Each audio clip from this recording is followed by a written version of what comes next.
Hello, guys. So, today I'm going to be doing my speech on the effects a parent with breast cancer and the effects it has on a new parent. So, here we go. Close your eyes and think of something so devastating that it turns your stomach upside down. It brings tears to your eyes and forms a lump in your throat the size of a golf ball. But you can't cry, can't show no emotion. You can't let your voice crack because the person on the other end of the phone that's giving you the news needs you to be strong. Also, imagine being a new mom and going through the ups and downs of just being a new parent.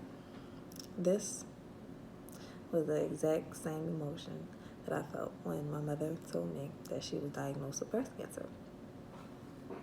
Now, automatically hearing breast cancer, I thought of the worst.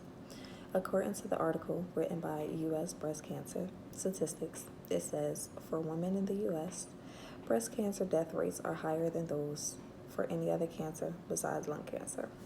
So that, automatically just broke me down. Now, also with my grandmother having ovarian cancer and losing the battle to it, I couldn't do. Now, back when my grandmother was going through her cancer, I've watched my mother be a total wreck. She tried to be strong for us. She tried to be strong for mom, but she couldn't. She broke. And I was determined not to break. I was determined to be strong for everybody who needed me and, just be the face of my family. I had too many people counting on me. I had my mother who was counting on me to be a rock to lean on. I had my baby sister counting on me, and I also had my brother counting on me who doesn't deal with stress well. So, being as though that I was put in a position to where I had to be the strongest out of those who I thought was the strongest, I had to come up with a game plan. I had to rewire my thoughts to be of good, of comforting, of survival, of healing, and of everything else that everyone needed in me, But doctor visits at the doctor visits and the information that they was giving us, it just broke me even more. But like Maya Angelou said, still I rise. I didn't really have a choice. So the steps that I took to prepare my family for the possible outcome, that it wasn't steps that I wanted to take being a middle child. It wasn't steps that I was ready to take as being a daughter to someone who could possibly lose their battle to this illness. But, I had to do what I had to do.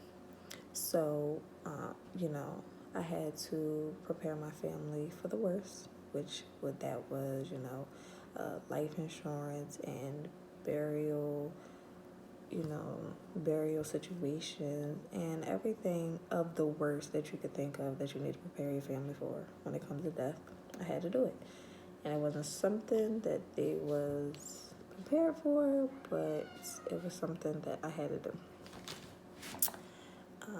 So with all that was going on, I was kind of neglecting myself and neglecting my daughter in a sense because I wasn't giving us the attention that we needed.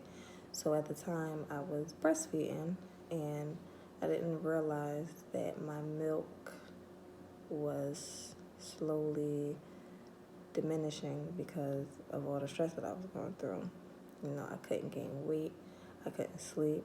I didn't really have the bond that you were supposed to have with your child. I didn't have it. And honestly, I kind of didn't want it. I kind of just wanted to be alone. I just kind of just wanted to be alone, kind of just wanted to be in a space to where,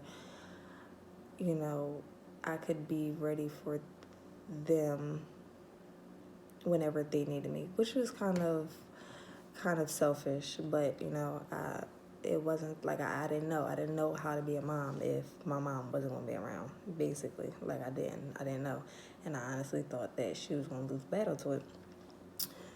But, over the time as the illness went about, I've seen her lose excessive amounts of weight, stop eating, stop drinking, you know. So it affected me emotionally. Like, I was sad. I didn't really have a desire to do anything. Like, I was a mom, so I knew automatically I had to get up and go to work. So I just went to work. Then I would come home. That was it. It wasn't like, oh, I get to come home to my daughter. It was like, I gotta come home to this crying baby, and I don't know why she's crying. I don't know how to stop her from crying. She's not sleeping at night. I don't know why she's not sleeping at night. I don't know how to make her sleep at night. And then just going through the feeding process, because my milk was gone, so it was like, well, what do I feed her now? She was allergic to a lot of the milk, so I didn't know. And then I didn't want to go to my mom because she was dealing with what she was dealing with, But she never made me feel as though she was being a burden. Like, she took everything, she took it like a champ. I can say.